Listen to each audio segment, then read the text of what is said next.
पानिपतचे मराठा वंशज आणि पानिपत मराठा जागृती मंचचे संस्थापक सदस्य राजवीर चोपडे यांचा सत्कार करण्यात आला।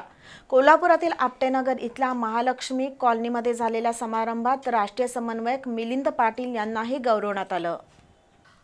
पानिपतचे मराठा वंशज आणि मराठा जागृती मंच पानिपतचे संस्थापक सदस्य राजवीर चोपडे सहकुटुंब कोल्हापूर दौऱ्यावर आले होते।